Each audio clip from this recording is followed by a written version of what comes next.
आपने 2025 का union budget देखा। बिहार के लिए कई सौगातें दी गई, चाहे वो मखाना बोर्ड का गठन हो, पटना में एयरपोर्ट का विस्तार हो या पटना में आईआईटी बनने की घोषणा। बिहार के लिए कई बड़े फैसले लिए गए, पर अचानक ऐसा क्या हुआ कि सरकार बिहार पर इतना मेहरबान हो गई? क्या नीतीश कुमार के एनडीए से अलग हो जाने का डर है? नहीं, बिल्कुल नहीं। बीच में कई बार खबरें आई कि नीतीश चाचा वापस अपने भतीजे का दामन थामने वाले हैं।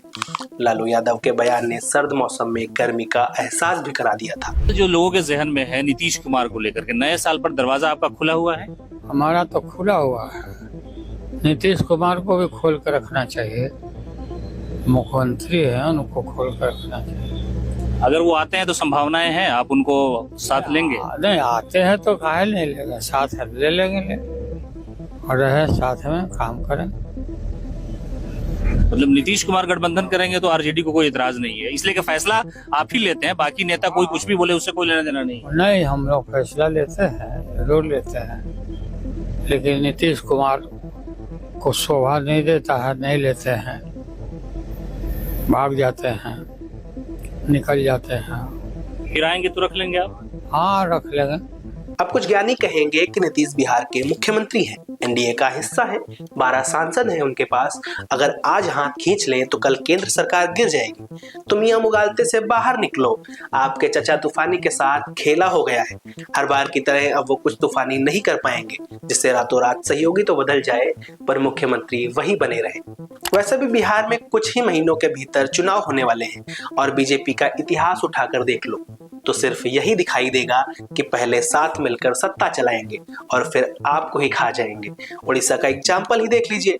खैर, बिहार से उड़ीसा पर नहीं जाएंगे। नवीन पटनायक अपने मोदी जी के दोस्त हैं और फिर सियासत में हम साथ साथ हैं से हम आपके हैं कौन होने में देर ही कहाँ लगती है। चलो वापस बिहार की तरफ रुख करते हैं। तो क्या लगता है, बिहार के लिए सौगातें नीतीश कुमार के अलग हो जाने का डर है, बिहार की जनता के लिए प्यार है, या विकास की नई गाथा लिखने का प्रयास? तो भैया ऐसा कुछ भी नहीं है। सारा मसला चुनाव का है, क्योंकि आने वाले अक्टूबर नवंबर में बिहार विधानसभा चुनाव होने वाले हैं और बीजेपी केंद्र के जरिए ये साफ संदेश देना चाहती है कि अगर हम सत्ता में आएंगे तभी बिहार का भला होगा, वरना पड़े रहो चाचा भतीजा भैया के जंजाल में। क्या लगता है? ऐसे ही बजट अभिभाषण के लिए वित्त मंत्री निर्मला सीतारमण पद्मश्री दुलारी देवी की बनाई हुई साड़ी पहनकर गई थी। बिहार को ये संदेश भी तो देना था कि हम ही आपके सच्चे हमराही हैं। मंत्रिमंडल विस्तार के दौरान भी साफ देखा जा सकता है कि बीजेपी के 7 नए मंत्री बनाए गए।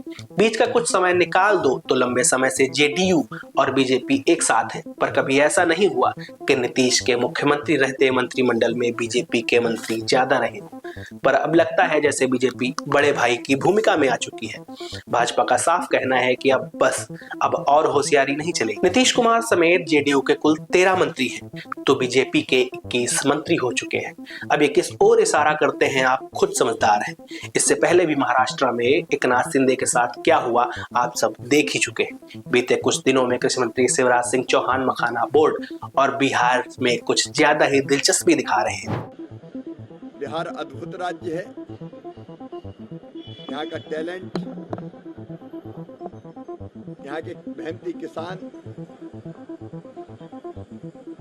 और विशेषकर बिहार का मखाना। खुद जनता से बोर्ड के लिए राय लेते इससे पहले कोई मंत्री देखा गया है क्या?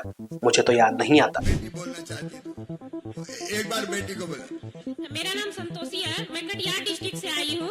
आप सभी का बहुत बहुत स्वागत है कि आप हमारे बिहार की धरती पे आए हैं। और सर, हम पिछले 20 साल से इस मखाना की खेती को देख रहे हैं, क्योंकि हम भी एक किसान की ही बेटी है और हम एफपीओ के द्वारा पूर्ण रूप से महिलाओं के साथ काम करते हैं, महिला किसान के साथ काम करते हैं। हमारे कटिहार में जितनी भी एफपीओ है उसमें सारी किसान दीदियां होती है। इसलिए हम बताना चाह रहे हैं सर, जो बोर्ड का गठन हुआ है, सबसे पहला इसका मुद्दा होना चाहिए सर कि बोर्ड के द्वारा सारे किसानों को प्रशिक्षित किया जाए जो मखाना उगाते हैं, और वो प्रशिक्षण जो हो कहीं न कहीं प्रखंड स्तरीय पे या पंचायत स्तरीय पे होनी चाहिए। बस इतना ही नहीं, शिवराज सिंह तो मखाना उत्पादक किसानों के साथ खुद खेत में उतर गए ताकि इसके पीछे की बारीकियां समझी जा सके। अब पता नहीं भाई नीतीश ये सब देखकर खुश हैं या मन ही मन रो रहे हैं। पीएम मोदी ने तो साफ साफ कह दिया है कि भाई मैं 365 दिन में 300 दिन तो मखाना जरूर खाता हूँ।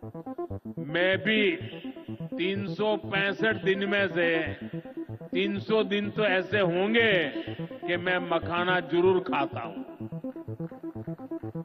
ये एक सुपर फूड है जिसे आप दुनिया के बाजारों तक पहुंचाना है। तो भाई ये सब इत्तफाकन हो रहा है या सब सोच समझ के किया जा रहा है, ये तो आपको समझ आ ही गया होगा। हालांकि पीएम मोदी ने नीतीश कुमार को लाडले मुख्यमंत्री कहकर संबोधित किया। बिहार के लोकप्रिय एवं बिहार के विकास के लिए समर्पित हमारे लाडले मुख्यमंत्री नीतीश कुमार जी। वीडियो देख कुछ राजनीतिक गणितज्ञों ने पीएम मोदी के बयान को बीजेपी की महत्वाकांक्षा पर चोट भी कहा, पर इस छोटी सी उम्र में मेरी राजनीतिक समझ कहती है कि अब और नीतीश कुमार का दौर नहीं चलने वाला।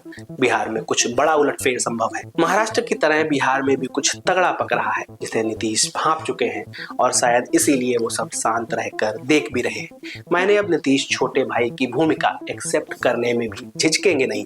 आने वाले चुनाव के बाद अगर दोबारा नीतीश सीएम न दिखाई पड़े और मुख्यमंत्री भाजपा खेमे से नजर आए तो हैरान मत होइएगा, क्योंकि क्षेत्रीय दलों को समाप्त करना बीजेपी को अच्छे से आता है।